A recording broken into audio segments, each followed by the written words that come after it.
오전에 말씀 함께 보겠습니다. 오전에 말씀은 베드로후서 1장 19절로부터 21절까지입니다.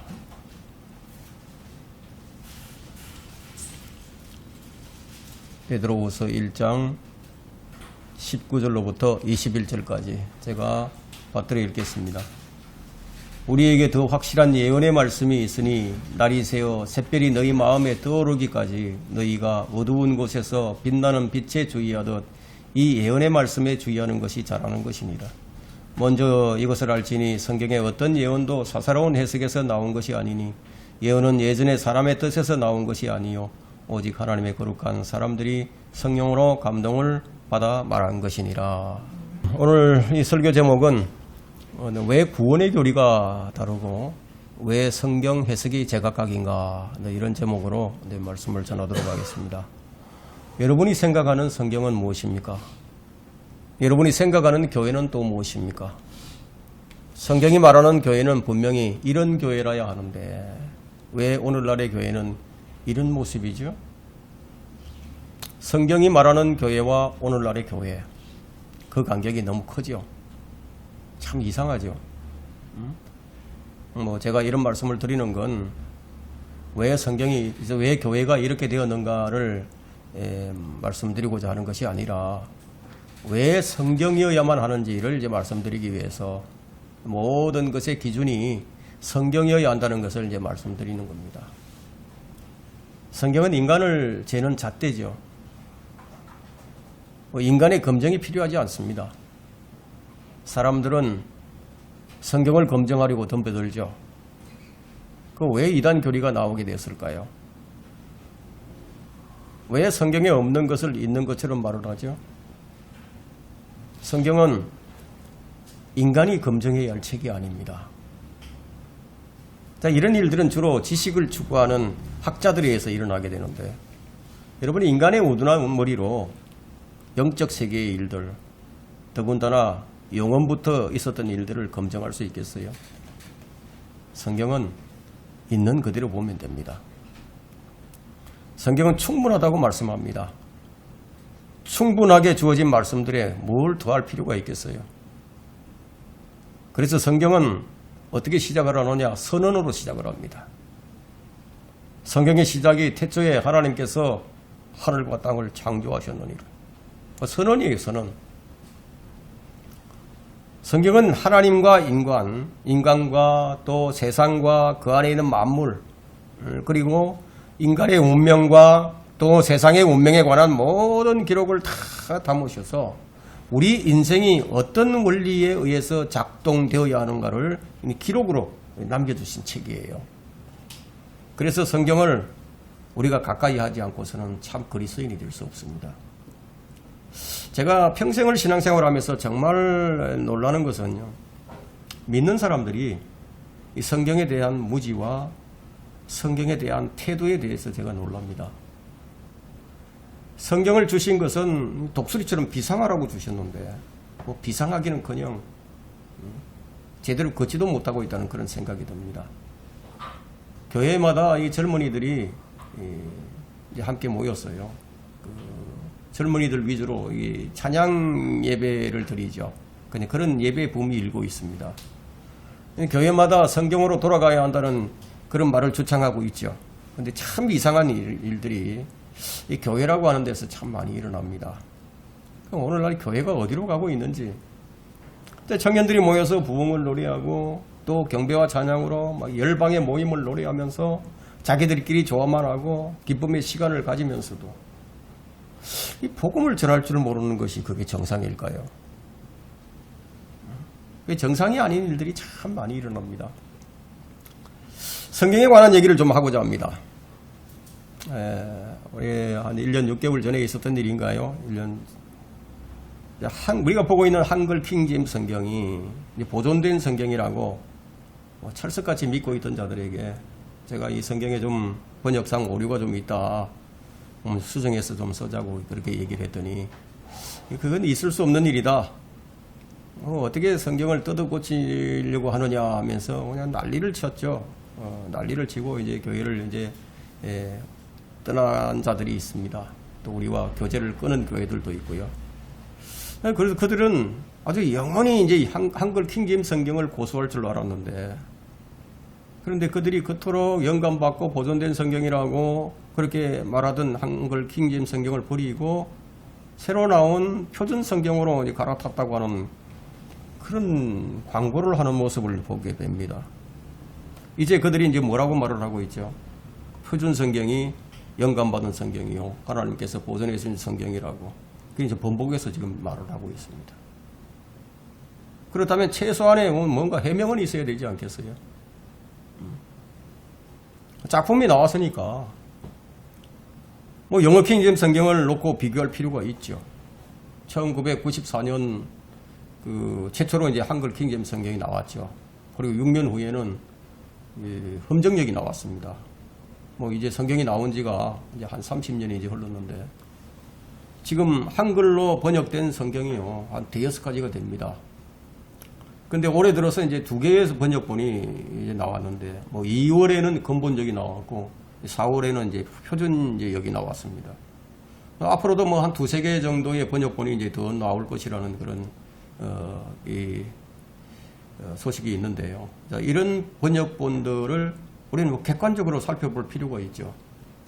지금 이제 영어를 아는 사람들이 너무 많아요. 뭐 이전하고는 다릅니다. 뭐 객관적인 검증이 뭐 얼마든지 가능한 시대가 되었습니다. 그리고 뭐 한쪽의 정언만 듣고서 뭐 편협하게 결정을 내릴 수는 없죠. 그런 비교를 다 해보고 난 다음에 판단을 해도 늦지 않습니다. 근데 벌써부터 이제 진흙탕 싸움이 시작이 되었습니다. 서로 물고 뜯고 난리가 나죠. 싸움이 시작된 거예요. 그게 하나님께서 기뻐하실까요? 네? 뭐 그렇게 좀 하지 말자는 거죠. 시간이 지날수록 뒤에 나오는 성경이 좋은 확률이 더 커지는 거예요. 왜냐하면 앞에 나온 성경들을 비교해보고 그렇게 해서 나왔을 테니까 좋은 성경에서 더 좋은 성경으로 만들자, 그런 태도가 아마 필요하다고 저는 봅니다. 뭐 자기가 번역해놓고 이게 최고다, 뭐 앞서 나온 성경들은 다 문제가 많다, 이것만이 최고의 권위다, 뭐 이렇게 얘기하면은 그 바른 동기에서 번역된 것이라고 할 수 없죠. 좋은 성경을 더 좋은 성경으로 만드는 작업이 필요하죠. 그래서 이 킹제임스 성경 번역자들은 이런 마음의 자세로 번역을 임했던 겁니다. 그들은 킹제임스 성경이요, 최고의 권위 있는 성경이 될 줄은 몰랐어요. 하나님께서 그 성경을 종교개혁 성경으로 들어 쓰신 것이죠. 그들은 최선을 다했습니다. 최고의 성경을 만들었다, 이렇게 얘기하지 않았어요. 지금 이제 우리말로 번역하는 이 번역자들은 이와는 반대예요. 우리 성경이 최고다, 이런 말을 하고 있는 거죠. 교회도 마찬가지예요. 다른 교회를 비난할 필요가 없습니다. 우리 교회가 최선을 다해서 하나님 섬기면 되는 거죠. 그것은 충분하죠. 그럼 우리 교회는 최고의 교회고 다른 교회는 다 잘못하고 있다, 그렇게 비난한다면 하나님께서 그 교회에 복을 주실까요? 하나님께서 필요하다면요, 돌들도 들어서 쓰시는 분이에요. 우리만 쓰시는 게 아니에요. 하나님께서 쓰시는 사람이 많이 있어요. 우리가 아니면 한국 교회가 어떻게 되었을까? 그렇지 않다는 거예요. 벌써 같이 판단을 할 필요가 없다고 봅니다. 우리가 지금 사용하고 있는 한킹이 우리의 믿음을 파괴할 만큼 저급한 그런 수준이 아니기 때문이에요. 지금 우리가 생각할 것은, 이렇게 하라고 성경을 주셨을까? 이렇게 하라고 교회를 세우셨을까?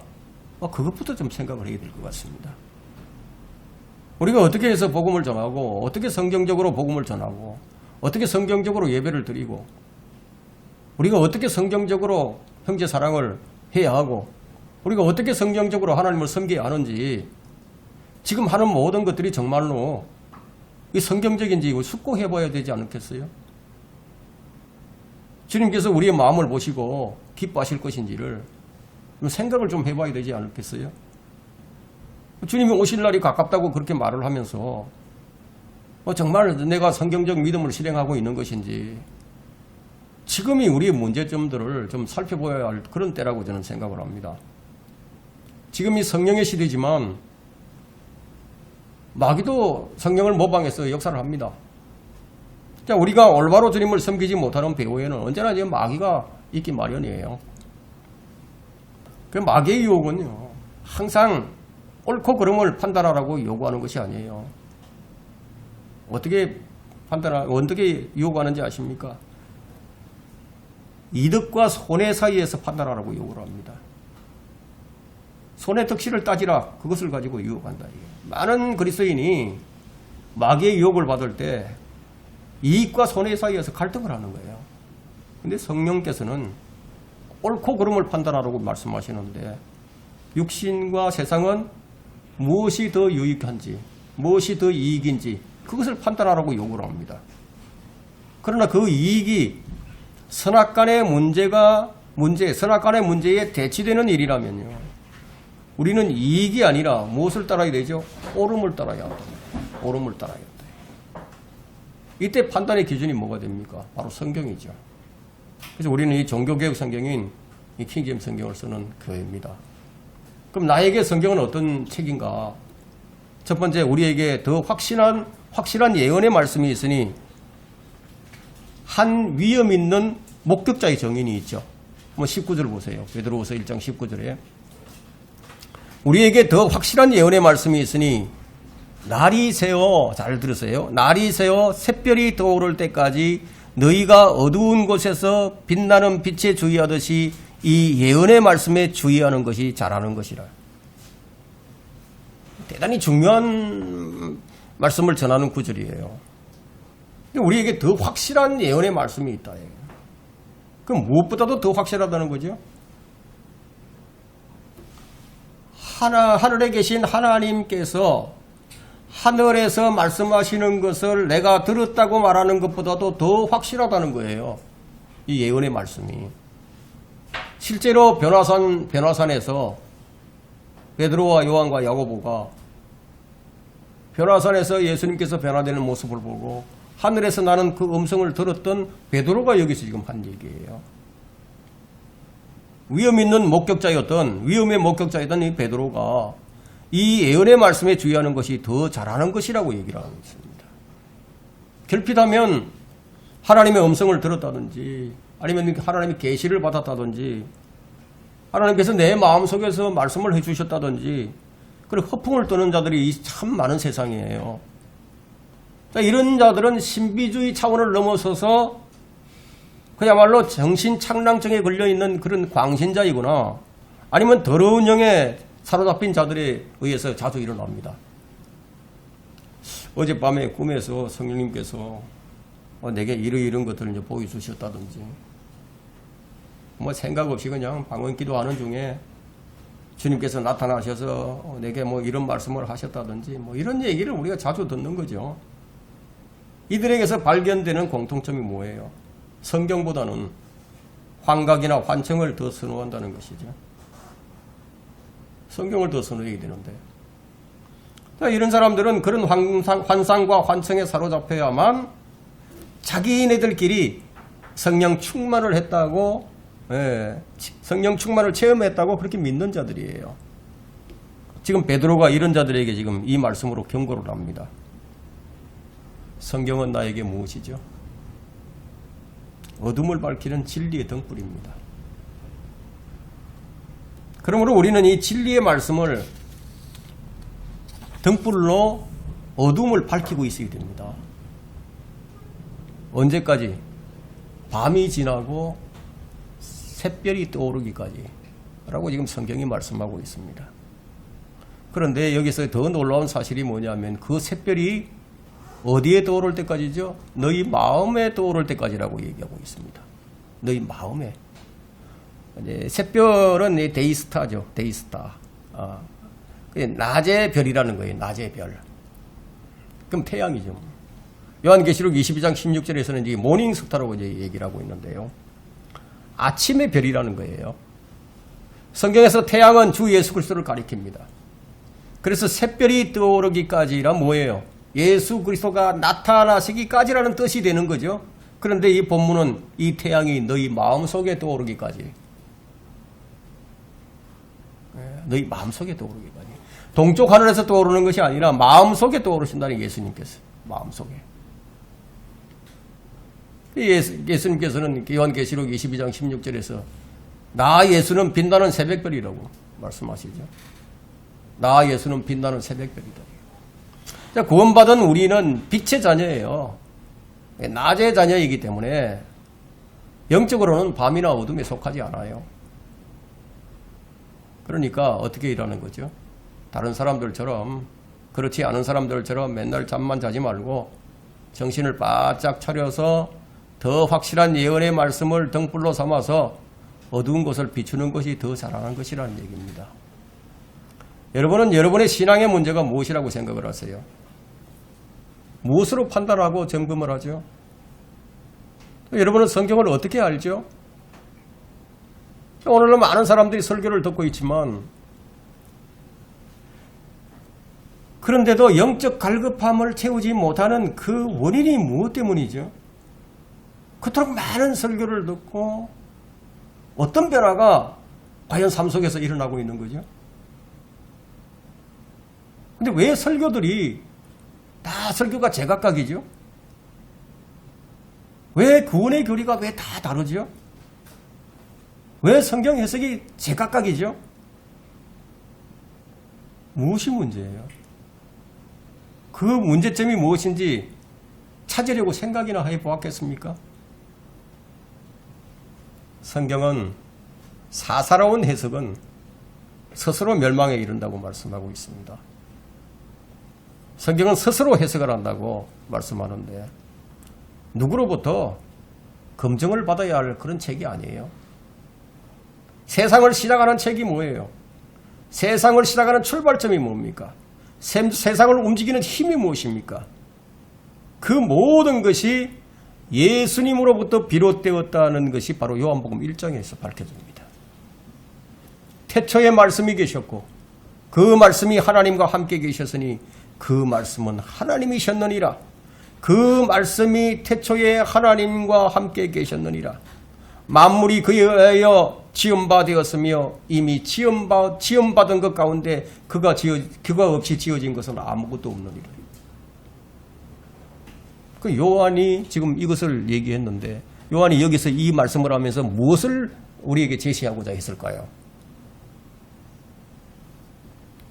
태초에 예수님이 계시니라 이것을 제시하고 싶었던 거예요. 그분의 정체를 좀 알리고 싶었던 거예요. 그래서 요한복음을 이렇게 기록을 한 거예요. 그 예수님께서 말씀하시기를 그 성경이 나에 관하여 말하고 있는다. 이게 선언을 하셨어요.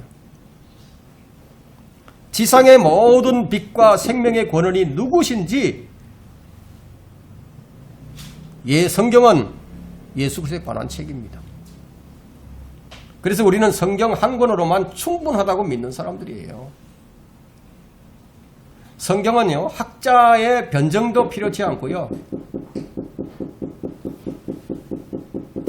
성경은요, 학자의 변증이 필요 없다는 얘기예요.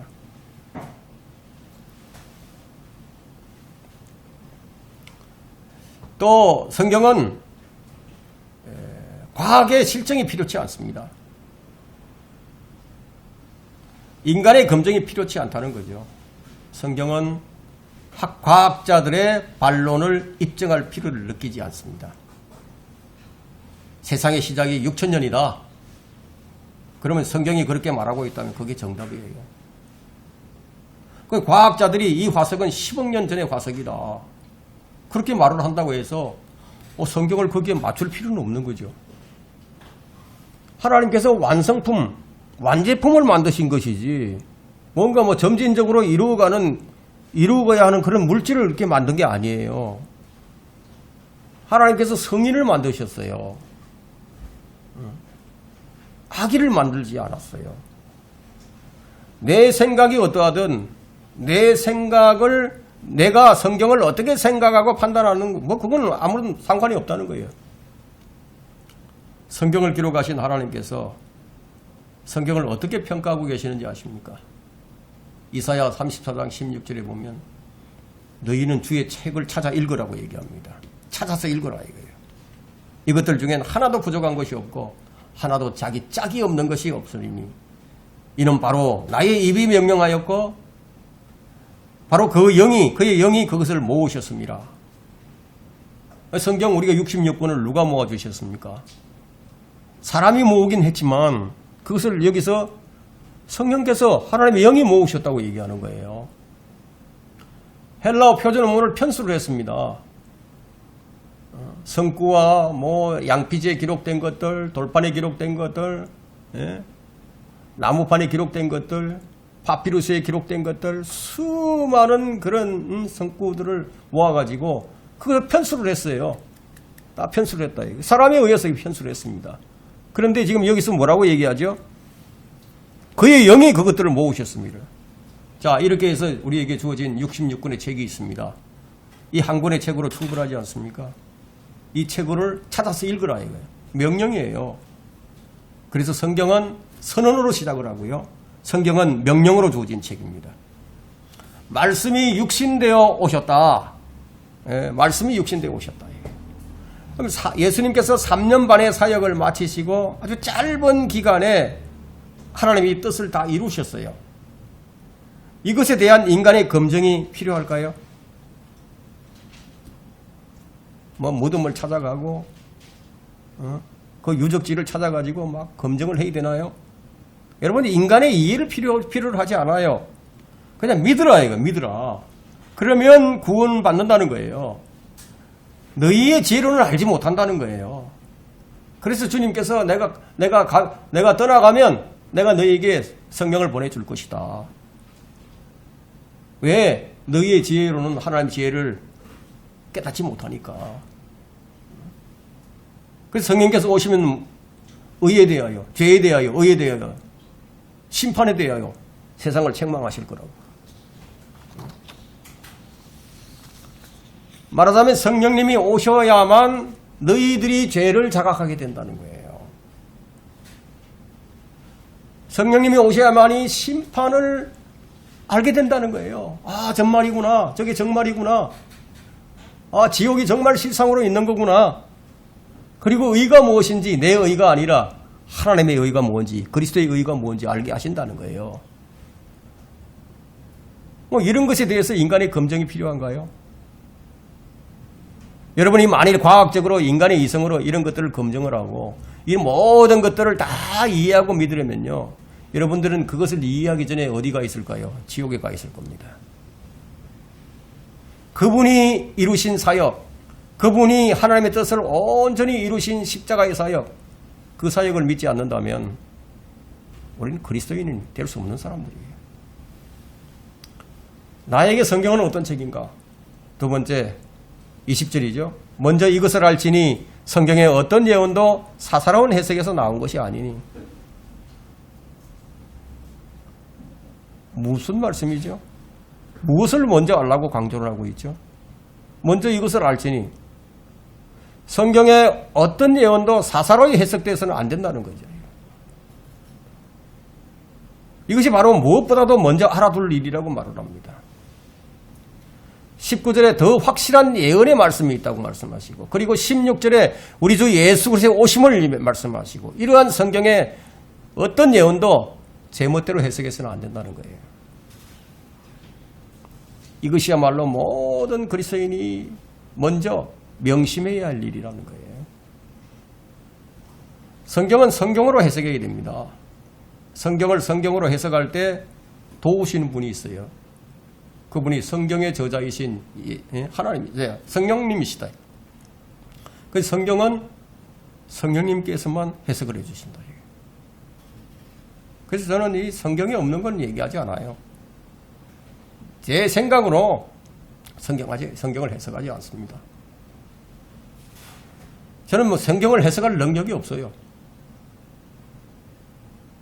성경이 증거하고 있는 구절들을 찾아서 그것이 무엇을 의미하고 있는지 그걸 여러분들에게 읽어줄 뿐이죠.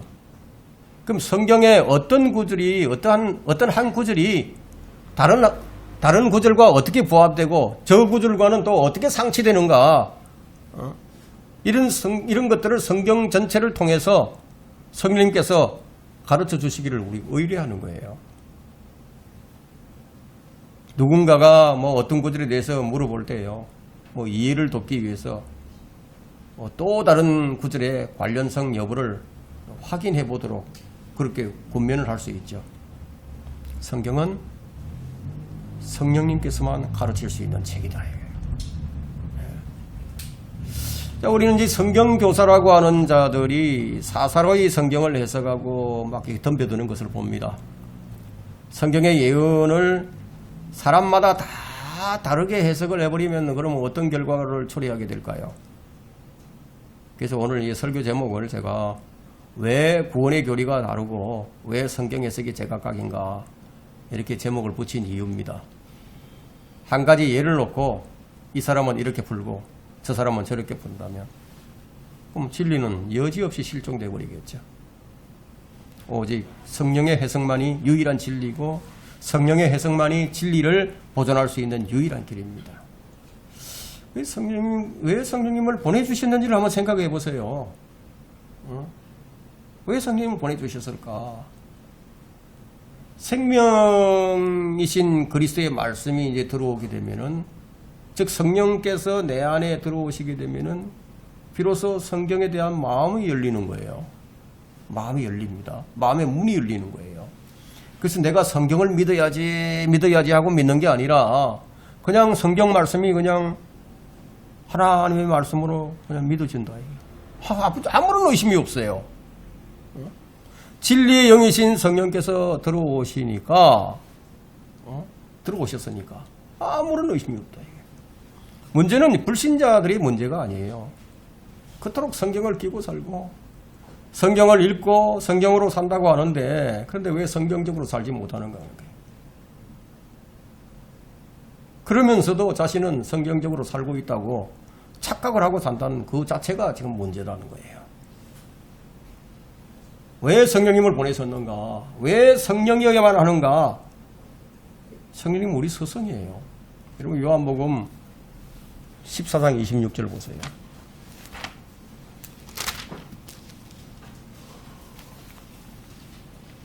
우리 스승인데 우리 선생님이시다 이거예요. 그러나 위로자이신 성령을 아버지께서 내 이름으로 보내시리니 그가 너희에게 모든 것들을 가르치시며 모든 것들을 가르치신다. 또 내가 너희에게 말한 모든 것들을 기억나게 하시리라. 성령님께서 주님이 하신 말씀들을 제자들로 하여금 기억나게 하셔서 이 사복음서가 기록이 되어 있어요. 그 왜 성령이야만 하는가? 그분이 우리를 가르치시니까. 성경은 성경의 저자이신 성령님께서 가르치십니다. 어떻게 가르치죠? 주 예수 그리스도가 어떤 분인지를 가르친다. 태초에 말씀이 계셨고 그 말씀이 하나님과 함께 계셨느니라. 이렇게 가르친다.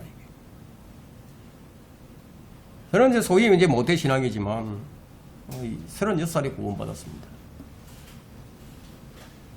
제가 구원받은 이후에 이제 이런 일이 있었어요. 제가 잘 아는 친하게 지내는 그 교회 장로인데 둘이서 토론을 하다가 이 그리스도의 보혈에 대한 그런 주제로 이제 토론을 하게 됐는데 그분이 하는 말이 예수 그리스도의 보혈로 우리가 죄 씻음을 받는 것이 이제 맞지만 그것은 어디까지나 이전에 지은 죄들만을 용서하는 것이지 현재 짓고 있는 죄나 앞으로 짓는 죄까지도 용서받은 것이 아니다 라는 말을 이제 하더라고요. 저는 거기에 동의를 할 수가 없었어요. 누가 제게 가르쳐 준 것도 아닌데요. 제 입에서 나오는 말이 그리스도의 보혈은 그렇게 하찮은 것이 아니다. 저는 제 입에서 이렇게 나왔어요. 이전에 지은 죄들과 현재 짓고 있는 죄들과 앞으로 지을 죄까지도 완전하게 다 씻어주셨다. 이게. 한번 생각해 보시라고. 그리스도의 보혈의 능력이 그 정도밖에 안 되는 게 그게 말이 되는 거냐고. 제가 지금처럼 성경 지식이 있어서 그렇게 말한 것은 아니었어요. 보라 세상 죄를 제거하는 하나님의 어린 양이로다. 이건 몰랐어요. 이것도 모르고 있는 상태였어요. 근데 제 입에서 보혈의 능력에 관한 말이 나왔다. 이게. 그래서 나는 그때 그 말을 할 수 있었던 것은 그것이 성령님의 가르침이었다고 저는 생각합니다. 나중에 알고 보니까 성경이 지금 증거하고 있는 그대로 지금 제가 말을 했더라고요. 예수님께서 죄인들을 불러서 회개에 이르게 하시려고, 즉 우리를 구원하시려고 오셨어요. 그래서 세리집으로도 들어가시고 죄인들과 함께 식사도 함께 나누시기도 하셨지만, 근데 바리새인들과 서기관들, 성경을 필사하고 가르치는 자들, 성경적으로 정말 잘났다고 하면서 위선으로 거룩한 자들, 진리가 마음속에 거하지 못하는 위선자들을 향해서는 뭐라고 하셨습니까? 왜 예수님께서 그런 자들에게 독설과 저주를 퍼부어버리셨죠? 그들은 늘 성경을 가르치고 성경을 암송하고 있고 늘 성경을 가까이 하는데도 불구하고 그 말씀이 내게 적용이 안 되네. 내 사건이 안 됐어. 내 인생의 경험이 되지 못했기 때문에 위선적인 그들에게 하나님, 주님께서 분노하신 거 아니겠어요? 가장 성경을 많이 읽었지만 그들은 정작 성경으로 사는 것과는 상관이 없었다. 그럼 입만 열면 그들은 하나님을 얘기하고 입만 열면 성경을 얘기하고 입만 열면 율법을 얘기하고 하나님하고 거침없이 쏟아냈지만 실생활은 어떠냐. 하나님과는 상관없이 살았다. 그들에게 주님께서 뭐라고 하셨습니까? 여러분 마가복음 7장 한번 보세요.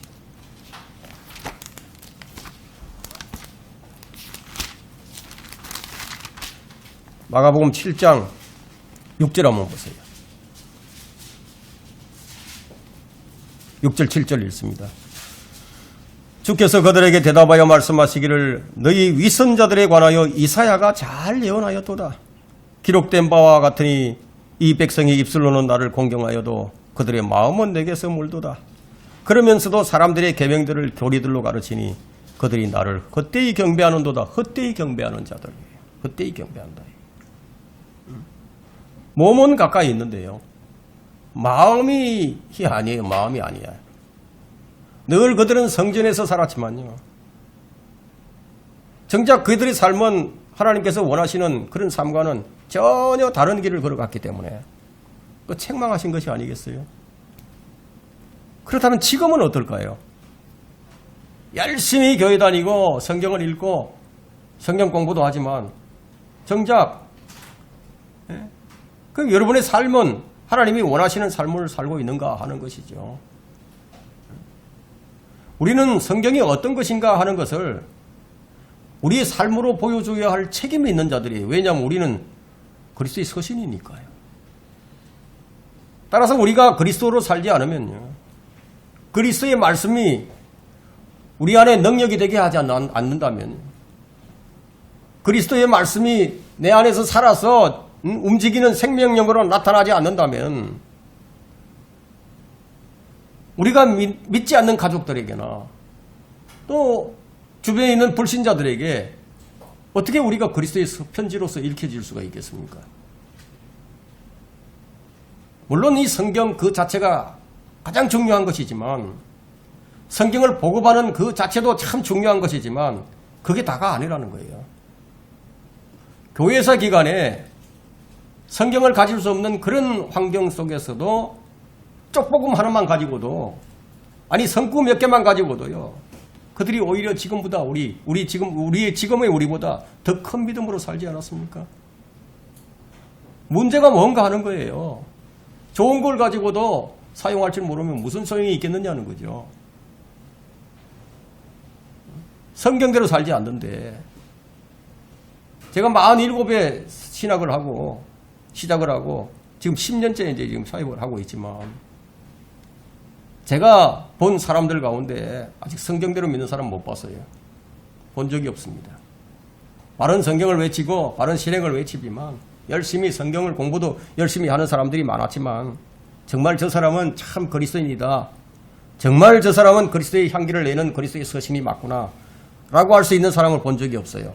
목사라고 하는 자들이나 평신도들이나 다 마찬가지예요. 저 역시 마찬가지예요. 사람들은 성경에 근거하지 않는 삶, 종교심을 가지고 교회를 다니는 거예요. 그런 사람은 다른 사람에게 좋은 영향을 못 끼칩니다. 베드로후서 1장 6절에서 말씀하고 있는 믿음의 덕을 세우지 못하는 거예요. 심지어 성경대로 믿는다고 하는 사람들조차도 그렇다는 거예요. 여러분이 유대의 랍비가 되려면 어떻게 되는지 아세요? 유대의 랍비. 유대의 선생이 되려면 어떻게 해야 되는지 아십니까? 얼마나 많은 시간을 투자해서 성경을 공부하고 얼마나 많은 훈련을 받아야 하는지 아세요? 사도 바울이 랍비였습니다. 율법을 암송해야 했고요. 모세오경을 줄줄줄 다 외워야 했다. 이게. 그러나 그 말씀과 상관없이 살지 않았습니까? 모세오경에 나오는 제사법이 있죠. 그리고 명절들이 있죠. 규례들이 있죠. 율례들이 있죠. 이걸 다 달달 외우고 있었지만 그들은 성경적 삶을 살지 못했습니다. 그들에게는 바른 성경이 있었어요. 바른 하나님의 법이 있었지만 그렇게 살지 못했다는 거예요. 이것이 무엇을 우리에게 시사해 주죠?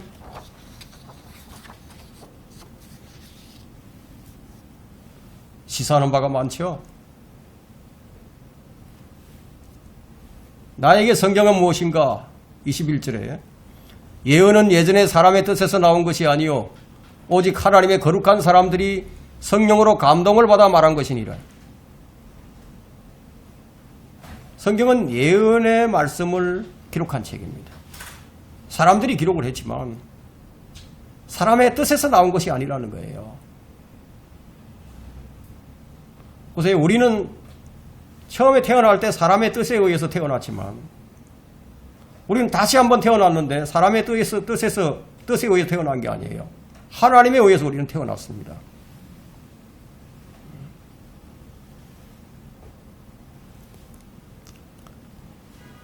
사람의 뜻에서 나온 것이 아니다. 하나님의 사람들이 말을 했지만 자신들의 생각을 말하고 기록한 것이 아니라는 거예요. 성령의 감동을 받아 하나님께서 말씀하시는 것을 그대로 말하고 기록했다는 거예요. 그들은 성령으로 감동을 받았기 때문에 하나님의 음성을 정확히 들었고요. 들은 대로 정확하게 말을 했고요. 정확하게 기록을 했습니다. 자신들의 생각을 철저히 배제시킬 수가 있었어요. 지금의 번역자들하고 다르다는 거예요. 사실이 이러하다면은 오늘날의 성경 번역자들이 성령으로 감동을 받아서 번역을 했다고 주장하는 것은 무엇입니까? 성령으로 감동을 받았다면 정확한 번역이 나와야 하지 않을까요? 하나님의 사람들이 성령으로 감동을 받아서 번역을 했다면 성경 구절 자체의 의미를 조금도 손상시키거나 변질시키지 않아야 하지 않겠어요? 그게 맞지 않아요? 그게 논리적이죠. 그게 합리적이고. 자, 이 예언은 예전에 사람의 뜻에서 나온 것이 아니다. 라는 말은 사람의 뜻에서 나올 수가 없다는 거예요. 이 말을 바꾸어 말하면 성경을 읽으면서 자기 좋을 대로 말씀을 마음대로 취할 수 없다는 그런 뜻이기도 합니다. 예를 들자면은 여러분이 성경을 읽으면서 나는 이 말씀은 이런 뜻으로 내가 취해야 되겠다. 자, 이 말씀은 내가 이거 취하지 않을 거야. 이 말씀은 내 마음 별로 안 드는데. 그 말씀은 그냥 건너뛰자. 이런 식으로 해석을 하면 되겠구나. 그럼 이런 자세는 올바른 자세가 아니죠. 주님, 제 능력으로는 도저히 이 말씀을 이해할 수가 없습니다. 제가 이 구절을 좀 이해할 수 있도록 좀 도와주세요. 이 말씀 앞에서 철저하게 나는 소경이나 마찬가지입니다. 제 눈을 좀 밝혀주십시오. 주님 가르쳐 주시면 내가 그대로 받아들이고 또 다른 사람들에게 이걸 전달하겠습니다. 이것이 성경에 대한 우리의 태도가 되어야 되겠죠. 성령께서 거룩한 사람들을 감동시켜서 그들을 통하여 말한 것이라면 그것을 읽는 사람도 그분의 도우심을 받아야 한다는 것은 마땅한 거죠. 당연한 거다. 하나님께서 우리에게 66권의 성경을 주셨고요. 우리가 따라야 할 명령들과 계명들 그리고 삶의 지침을 다 주셨어요. 따라서 우리는 그분의 말씀을 먹고 그분의 말씀으로 자라고 그분의 말씀을 전하는 자들이 아닌가요? 이 말씀에 성경에는 있고 내 마음에는 심어지지 않는다면 내게 무슨 소용이 있겠습니까? 이 성경에 있는 말씀이 내게는 없다 이거야. 이 말씀이 내 안에서 생명이 되어서 그래야만 그리스도인이 정인된 삶을 살 수 있는 거 아니겠습니까? 그 말씀이 마음의 샛별처럼 떠오른다면 그렇게 살게 되지 않겠어요? 내 마음에 샛별처럼 떠오르지 않으니까 그렇게 안 산다는 거지. 그렇게 살지 않는다면 그 성경이 나에게 무엇이냐는 거예요. 아무리 좋은 성경 가지고 있으면 못하는 거죠. 그럼 성경이 다니엘에게는 어떤 책이었을까요? 다니엘은 모세 율법을 통해서 자신들의 죄가 무엇인지를 정확히 알고 있었습니다. 우리들의 죄가 뭐냐? 우리 조상들이 행한 죄가 뭐냐? 아주 사악하게 행했던 것들, 주의 훈계와 법도를 떠나서 반역한 것 다 알고 있었대요. 무엇을 통해서? 말씀을 통해서 알았다는 거예요. 하나님 앞에서 죄를 알고 회개하는 것과 말씀 없이 자신이 스스로 생각해서 아는 죄는요, 그 아는 죄의 회개는요, 분명히 다른 거예요.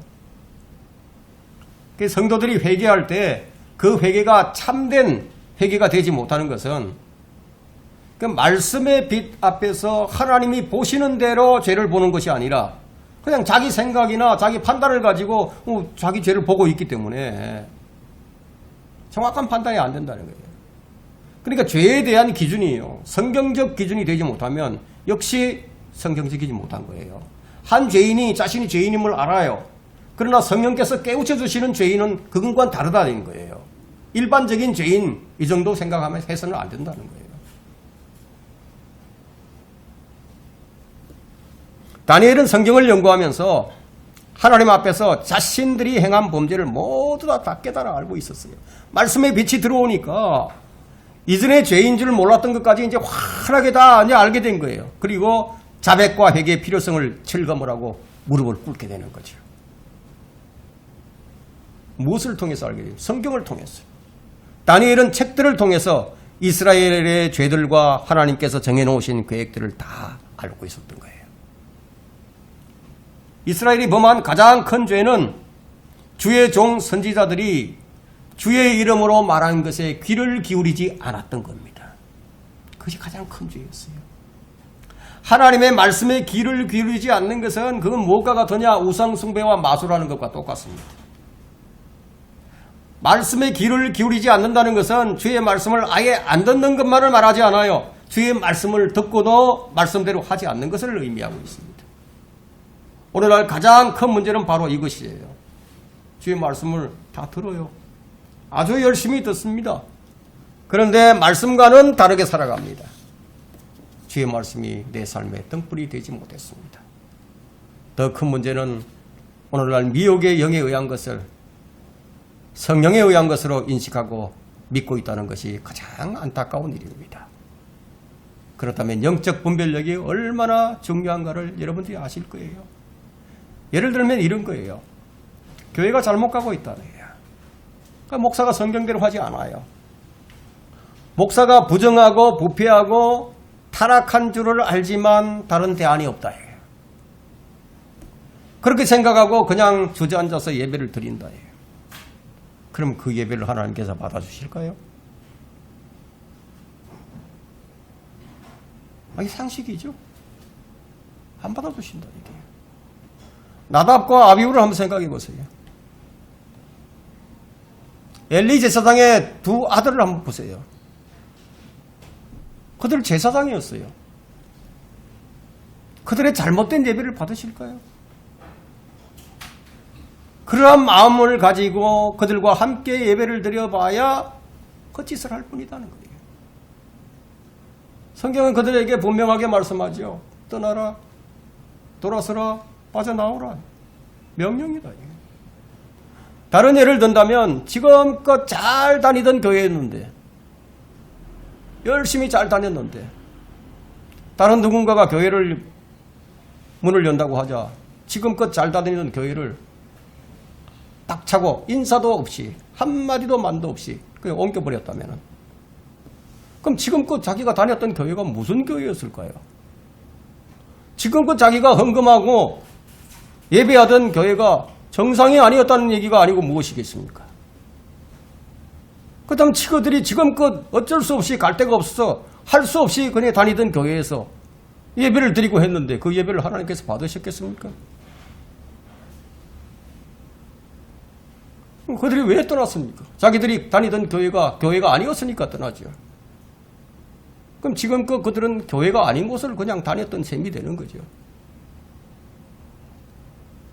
여러분, 성경을 어떻게 믿습니까?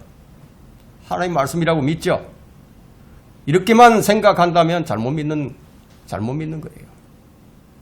성경은 하나님 말씀이 분명하지만 여러분이 창세기에서 하나님께서 창조를 시작하실 때 무엇으로 시작하셨는지 한번 보세요. 말씀으로 시작하셨어요. 말씀하시니 그대로 된다 이거예요. 그냥 말씀으로 시작하신 분이니까 말씀으로 이루신다는 것을 이런 믿음을 가져야 돼요. 그냥 단순하게 하나님의 말씀이다 이렇게만 믿지 말고 주의 말씀대로 이루어지니까 우리가 주님의 약속들을 붙들고 그렇게 믿음의 생활을 하고 있는 거 아니겠어요? 말씀을 정리하겠습니다.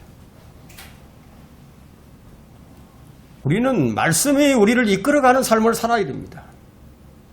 저는 여러분들이 성경에 꼭 붙들려서 성경에 매여서 사는 삶을 살았으면 좋겠습니다. 그렇다면 말씀에 매이는 시간이 필요하겠죠. 시편 1편 2절에는 그의 즐거움이 주의 법에 있으니 그가 주의 법을 주야로 묵상하는도다. 그는 강가에 심겨진 나무 같아서 계절을 따라 열매를 맺으며 그의 잎사귀도 마르지 아니하리니 그가 무엇을 하든지 번성하리로다. 이런 시간이 필요하다는 거예요. 그러나 성령의 인도하심을 받아야 합니다. 이런 시간을 가질 때 성령의 인도하심을 받아야 한다. 복 있는 사람은 악인들의 관계를 따르지 아니하며 죄인들의 길에 서지 아니하며 조롱하는 자리에 앉지도 아니하는도다. 여러분, 성령의 인도하심을 받는 사람이 성경으로 진리로 인도를 받게 되는 거예요. 죄인의 길에 서지도 아니하고 타협하지도 아니하고 자신의 이익 때문에 타협하지도 아니하고 늘 성령을 따르고 언제나 진리를 선택하고 언제나 옳은 것을 따른다. 성령을 힘입어서 모든 일을 다 해나갑니다. 말씀을 읽고 그냥 스쳐 지나가는 것이 아니고 설교를 듣고 그냥 안 들었던 것처럼 사는 게 아니고요. 그 말씀이 내 안에서 깊이 묵상이 되어질 때 소가 마치 되새김질을 하듯이요. 마음에서 끄집어내어서 되새김질을 하고 계속 반복해서 소화를 시킨다. 이게. 어떻게 우리가 말씀에 바르게 반응하겠습니까? 그래서 바울 서신에는 in Christ예요. in Christ. 그리스도 안에서. 그리스도 안에서. 이런 말을 계속해서 기록을 하고 있다. 이게. 말씀이신 그리스도 안에 거하는 것이 참된 제자가 되는 것이 아니겠어요? 너희가 내 안에 거하면 참으로 나의 제자가 되고 진리를 알게 되리니 그 진리가 너희를 자유롭게 하리라. 너희가 내 말에 거하면 내 안에 거하면 이런 말이죠. 성령 안에 거하라는 말씀이에요. 내 말이 너희 안에 거하면 무엇이든지 구하라고 주님께서 말씀하셨어요. 그러면 말씀대로 이행하지 않는 삶 문제가 심각하죠. 성경은 나에게 어떤 책입니까? 이건 우리가 정말 경계하고 또 경계해야 할 말씀입니다. 저는 여러분들이 이 말씀으로 도전받는 자들이 되기를 간절히 소망합니다.